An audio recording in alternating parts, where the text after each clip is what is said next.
Bismillahirrahmanirrahim. Assalamualaikum warahmatullahi wabarakatuh.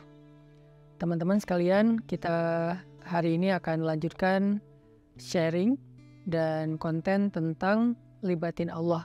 Konten libatin Allah ini sebetulnya konten tentang ilmu akidah dan ma'rifatullah, ilmu tentang yakin kepada Allah dan bagaimana cara bersandar dan bergantung kepada Allah Subhanahu wa taala dengan lebih mengenal kebesaran Allah, baik sifat-sifat Allah, nama-nama Allah, kekuasaan Allah, dan seterusnya. Sehingga dengan kita belajar ma'rifatullah ini, kita jadi tahu bagaimana harusnya kita berinteraksi dengan Allah. Kaifa nata'amal ma'allah fi hayatina. Gimana cara kita melibatkan Allah dalam kehidupan kita sehari-hari. Kenapa penting sekali melibatkan Allah dalam kehidupan kita sehari-hari? Karena sesungguhnya manusia itu tidak bisa hidup hanya dengan mengandalkan dirinya. Orang kalau misalnya cuma mengandalkan dirinya, maka hidupnya akan banyak zalal. Zalal itu banyak trouble, banyak mentoknya. Karena kita ini dhaif, kita ini halu'ah, kita ini ajula, kita ini banyak keterbatasannya. Bahkan cenderungnya manusia itu rugi. Sebagaimana yang kita sering ulang-ulang ayatnya, innal insan lafi khusr. Manusia itu pada dasarnya banyak merugikan diri sendiri, kecuali kalau dia beriman kepada Allah, artinya dia bergantung kepada Allah. Illal ladzina amanu dan seterusnya. Makanya belajar melibatkan Allah itu sesuatu yang sangat darurat ya, sesuatu yang sangat penting dalam kehidupan kita. Kalau kita pengen ada keajaiban dalam hidup kita, atau pengen dikasih jalan keluar ketika kita mentok, atau kita pengen meraih hal-hal yang kita anggap mustahil. Kenapa? Karena kata mustahil itu hanya berlaku untuk kita, tidak berlaku untuk Allah, karena Allah ala kulli syai'in qadir. Banyak hal yang bagi kita itu jauh, tapi bagi Allah dekat. Bagi kita itu besar, tapi bagi Allah itu kecil. Bagi kita itu mahal, bagi Allah itu murah. Bagi kita itu tinggi, nggak terjangkau, bagi Allah itu rendah dan sangat mudah gitu. Bagi kita sulit, bagi Allah itu mudah. Jadi kalau kita hidup hanya dengan mengandalkan diri kita, banyak hal yang akan kita hadapi dengan hanya berkeluh kesah. Tapi kalau kita hidup dengan melibatkan Allah, justru kita akan menjadi orang yang optimis. Lalu ketika kita dapat masalah, kita sabar. Kalau kita dapat nikmat, kita syukur. Dan itulah hakikat dari kebaikan hidup seseorang. Antara sabar, syukur, karena kedua-duanya adalah khair. Kedua-duanya adalah kebaikan bagi dia. Pada episode kali ini saya akan mencoba untuk berbagi dengan teman-teman sebuah hikmah. Hikmah itu kalau dalam bahasa Arab kata para ulama artinya al-isabah fil qawli wal amal. Baik atau tepat dalam ucapan dan tepat dalam perbuatan. Jadi orang yang hakim, orang yang ahli hikmah itu ucapannya itu tepat. Jadi pas gitu, ucapannya itu mengena, ucapannya itu sesuai dengan kadarnya, tidak berlebihan, tidak juga kurang. Itulah orang yang hikmah atau hakim. Nah, di antara orang-orang yang hikmah itu nanti kita juga mengenal namanya Luqmanul Hakim. Di dalam Al-Quran ada suratnya, yaitu surat Luqman. Nah, ada banyak sekali hikmah yang disampaikan para ulama tentang bagaimana cara kita melibatkan Allah. Dan hikmah ini pasti diambil dari Al-Quran dan hadis yang kemudian dibahasakan ulang dengan bahasa para ulama. Salah satu kitab yang saya suka banget yang isinya adalah kumpulan hikmah-hikmah, kumpulan kata-kata yang bijak dan penuh dengan kebaikan, itu adalah kitab Al-Hikam yang ditulis oleh seorang ulama besar dari Mesir yang bernama Ibnu Athaillah As-Sakandari. Nah, beliau menulis kitab hikam yang sangat terkenal. Salah satu di antara hikmah yang luar biasa tentang bagaimana cara kita melibatkan Allah itu, beliau mengatakan, min alamatil i'timad 'alal amal nuqsanur raja' 'inda wujudiz zalal. Salah satu di antara tanda-tanda orang terlalu bergantung kepada ikhtiar, bergantung kepada amalnya, bergantung kepada perbuatannya, bergantung kepada usaha dirinya adalah nuqsanur raja', berkurangnya harapan kepada Allah inda wujudiz zalal, ketika ada masalah dalam hidupnya. Maksudnya apa? Seringkali kita gini, kita tuh jadi kayak berani berharap yang baik-baik kepada Allah kalau apa yang kita harapkan itu masih logis. Jadi kita kayak tahu gitu gimana cara mengikhtiarkan hal itu. Kita tahu bagaimana cara mendapatkan hal itu. Sehingga kita masih berharap kepada Allah, ya Allah mudahkanlah saya. Misalnya kayak kita pede bisa dapat kerjaan. Atau misalnya kita udah ngerasa bahwa insya Allah saya layak mendapatkan pekerjaan itu. Sehingga kita mendaftar di sebuah perusahaan. Kita masih berharap kepada Allah supaya Allah mudahkan urusan kita. Tapi ketika ternyata kita ditolak sana-sini, kita ketuk setiap pintu-pintu di bumi, ternyata nolak kita sehingga kita nggak punya kerjaan, kita tiba-tiba jadi putus asa, jadi nggak berharap lagi, jadi nggak optimis, karena ngerasa kayaknya pintu-pintu bumi udah tertutup. Karena ngerasa kayaknya ikhtiar kita itu udah mentok, kayaknya udah nggak ada lagi perusahaan yang bisa kita hubungi gitu. Sehingga ketika pintu-pintu di bumi udah tertutup, kita jadi berkurang juga harapan kita kepada Allah. Padahal orang yang baik dalam melibatkan Allah dalam hidup itu justru di saat pintu-pintu di bumi tertutup, dia masih berharap kepada Allah. Di saat itulah Allah terlibat. Jadi jangan sampai ketika pintu bumi tertutup, manusia meninggalkan kita, jalan-jalan ikhtiar itu kayaknya udah mentok, kita jadi berprasangka buruk dan tidak lagi berani berharap yang baik-baik kepada Allah. Justru ketika keadaan kita lagi sulit, keadaan kita lagi mentok, pintu-pintu di bumi tertutup, manusia meninggalkan kita, justru saat itulah saat kita bisa melibatkan Allah seutuhnya karena tidak tercampur dengan keyakinan kita kepada makhluk. Dan saat itulah saat yang paling ajaib, saat kita mentok. Maka harusnya ketika kita mentok, ketika kita merasa kayak nggak ada harapan di antara manusia atau di bumi, kita justru semakin besar harapannya kepada Allah Subhanahu wa Ta'ala. Dan itulah cara paling ajaib melibatkan Allah dalam urusan kita. Kayak masalah jodoh misalnya. Ada orang yang dia udah siap menikah, udah punya pekerjaan tetap, punya penghasilan yang baik, kemudian secara penampilan dia juga good looking, orangnya juga baik gitu. Terus dia suka sama seorang cewek. Datanglah dia untuk melamar cewek tersebut. Dan sepertinya cewek itu juga kayaknya perhatian sama dia. Sehingga dia nggak tahu GR apa enggak, dia kayak berharap kayaknya nih udah waktunya nih saya serius dan melamar dia. Sebelum dia berangkat ke rumah calon istrinya, dia berdoa kepada Allah, ya Allah mudahkan urusan saya, ya Allah semoga saya bisa menjadi suami yang baik bagi dia, semoga lamaran saya diterima, bla bla bla. Dia berdoa kepada Allah, dia berharap kepada Allah karena dia percaya bahwa ada jalan untuk mendapatkan yang dia inginkan. Lalu ketika yang terjadi justru sebaliknya, dia ditolak walaupun dengan cara baik-baik atau bahkan mungkin dengan cara yang agak sedikit kasar. Perempuan itu menolak dia atau calon mertuanya yang menolak, ayah dari perempuan itu yang menolak, atau mungkin ada banyak masalah lain yang terjadi sehingga nggak bisalah dia melamar perempuan itu. Apakah dia masih berharap kepada Allah?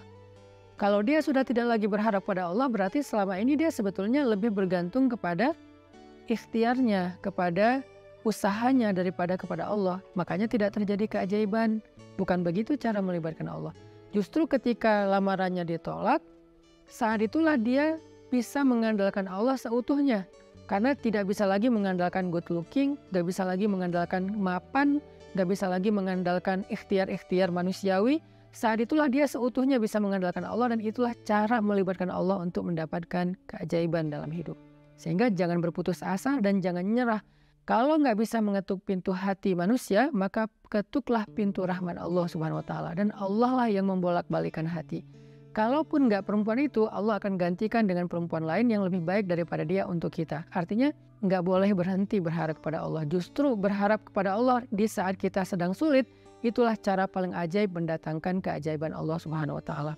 Ada nasihat dari kisah Nabi Yusuf alaihissalam di dalam surat Yusuf, ketika Nabi Yakub meminta kepada anak-anaknya mencari Nabi Yusuf dan mencari adik mereka yaitu Bunyamin. Nabi Yakub bersabda, "Ya bani yadhhabu fatahassasu min Yusuf wa akhihi فتحسسوا من يوسف وأخيه ولا تيأسوا من روح الله innahu la yai'asu min rauhillahi illal qaumul kafirun. Wahai anak-anakku, kata Nabi Yakub, pergilah dan carilah kabar tentang Yusuf dan saudaranya itu Bunyamin. Dan janganlah kalian berputus asa dari rahmat Allah, dari pertolongan Allah, dari campur tangan Allah, dari keajaiban di sisi Allah. Sesungguhnya tidak ada yang berputus asa dari rahmat Allah kecuali orang-orang yang mengingkari kebesaran Allah, orang-orang yang tidak beriman. Jadi ciri di antara orang yang beriman itu tidak berputus asa. Dan kalimat putus asa ini tidak akan muncul kalau tidak ada zalal, tidak ada masalah, kalau nggak mentok. Nggak mungkin dong kita berputus asa sementara jalan masih terbuka lebar, segalanya masih normal, semuanya masih sesuai prediksi kita. Itu nggak ada alasan kita berputus asa. Justru alasan berputus asa itu ketika kita punya masalah, mentok, trouble, error, bla bla bla. Justru saat itulah kita rentan dengan putus asa. Nah, orang yang beriman di saat itu justru mereka bertambah yakin kepada Allah. Tidak menjadi orang yang yai'as, menjadi orang yang berputus asa atau yusi'udzan billah, mereka berburuk sangka kepada Allah. Wa tadhunnuna billahi dzunun. Kalian berprasangka kepada Allah dengan prasangka yang tidak pantas. Kenapa? Karena orang beriman tidak pernah berhenti berharap kepada Allah yang baik-baik. Bahkan ketika ada masalah paling berat dalam hidupnya, saat itulah dia semakin berharap kepada Allah dan semakin bergantung kepada Allah. Dan saat itulah keajaiban Allah terjadi. Coba renungkan firman Allah di dalam surat An-Naml ayat 62. Bismillahirrahmanirrahim. Amman yujibul muttarra idza da'ah. Amman yujibul muttarra idza da'ahu wa yakshifus su' wa yaj'alukum khulafa'al ardh. أإله مع الله قليلا ما تذكرون. Siapakah yang akan memperkenankan doa orang-orang yang sedang kesulitan jika dia berdoa kepada Allah dan kemudian menghilangkan keburukan dari mereka dan menjadikan kalian sebagai pemimpin-pemimpin di muka bumi? Apakah ada ilah yang patut disembah bersama dengan Allah? Qalilan ma tazakkarun. Sedikit sekali apa yang kalian mengerti. Siapakah yang akan menjawab doa orang yang ketika muttar? Apa itu muttar? Muttar itu artinya orang yang sedang dalam kesulitan yang luar biasa. Muttar itu artinya orang yang sedang dalam kesusahan yang sangat besar. Muttar itu artinya orang yang udah mentok, itulah muttar. Maka amma yujibul muttar, siapa yang akan bisa menjawab panggilan orang yang sedang muttar, yang memanggil ya Allah, ya Allah, ya Nasir, ya Azim, ya Aziz, ya Rabbal Alamin, ya Rabbi. Siapa yang akan menjawab panggilan ketika ada yang memanggil dalam keadaan kesulitan ya Allah selain Allah Subhanahu wa Ta'ala? Hanya Allah yang bisa menjawab. Ketika manusia tidak bisa menjawab, orang tua nggak bisa menjawab, teman-teman nggak bisa menjawab, mereka nggak ngangkat telepon, nggak ngebalas WA, nggak ada yang mau membantu kita, nggak ada yang yujib. La ahad yujibuna, tidak ada satupun yang menjawab kita. Faman yujibul muttar, siapa yang menjawab kita ketika dalam keadaan muttar seperti itu? Allah. Maka di dalam ayat ini Allah ngasih kita nasihat, wahai hambaku, la tahzan kalau manusia tidak menjawabmu. La tahzan kalau manusia tidak memenuhi panggilanmu. La tahzan kalau manusia meninggalkanmu, mengabaikanmu. La tahzan kalau mereka berpaling dari kamu. Kenapa? Aku tidak akan pernah meninggalkanmu. Aku tidak akan pernah menyia-nyiakanmu. Wadduha wal laili idza saja. Ma wadda'aka rabbuka wa ma qala. Ma wadda'aka rabbuka wa ma qala. Tuhanmu tidak pernah meninggalkanmu dan tidak benci kepadamu, wahai hambaku, walaupun kamu pendosa sekalipun.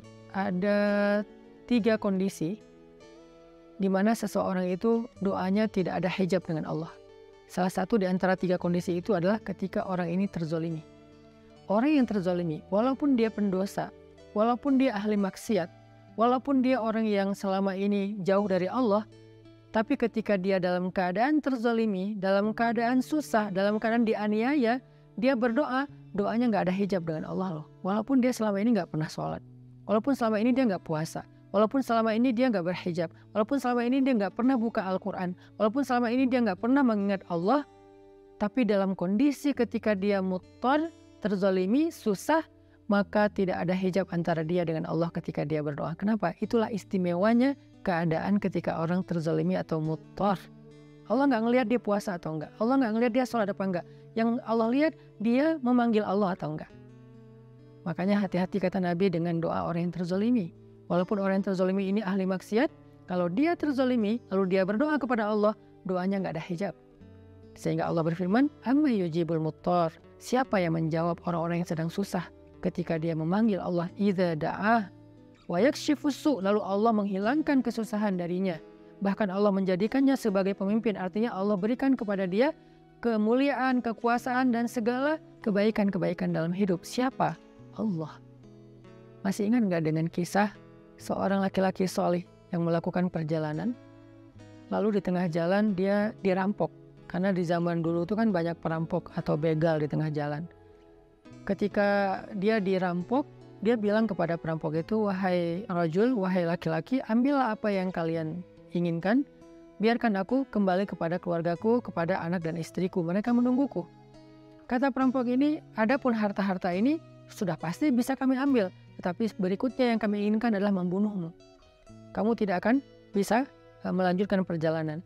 Maka laki-laki ini pas tahu bahwa dia nggak punya harapan untuk meloloskan diri, dia udah dipegang sama mereka, tinggal dipenggal, dia bilang, kalau begitu beri saya waktu sebentar saja untuk sholat 2 rakaat, setelah itu lakukan apa yang kalian inginkan. Karena bagi para pembunuh 2 rakaat sholat itu nggak lama dan bukan sesuatu juga yang berat, ya kata mereka, ya udah sholat aja 2 rakaat, tapi aksir, sholatnya pendek-pendek aja, nggak usah panjang-panjang. Akhirnya dia pun sholat 2 rakaat. Ketika dia sholat 2 rakaat, dia bingung, habis baca Al-Fatihah dia baca ayat apa lagi. Yang terlintas di dalam pikirannya cuma ayat ini. Kebenaran dia hafiz Al-Quran, walaupun dia hafal 30 juz, dia nggak tahu mau baca surat apa setelah Al-Fatihah. Kecuali surat inilah yang terlintas di dalam benaknya, sehingga dia baca setelah Al-Fatihah dengan suara lirih berbisik, amma yujibul muttar idza da'ah wa yakshifus su', dan seterusnya. Kemudian setelah dia membaca ayat ini, dia ruku, dia sujud. Ketika dia rakaat kedua juga dia membaca ayat yang sama, karena dia nggak ingat ayat yang lain. Ketika dia sujud terakhir, dia mendengar suara ada orang mengendarai kuda datang ke arah mereka. Tiba-tiba suara teriakan orang yang sedang dipukul.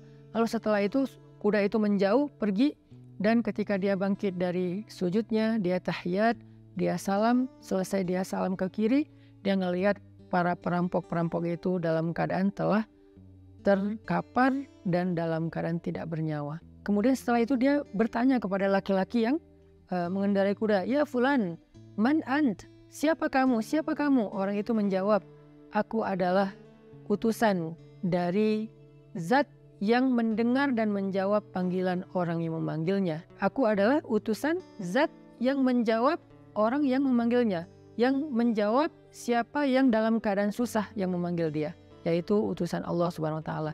Akhirnya orang ini pun selamat dan membawa hartanya kembali ke kampungnya.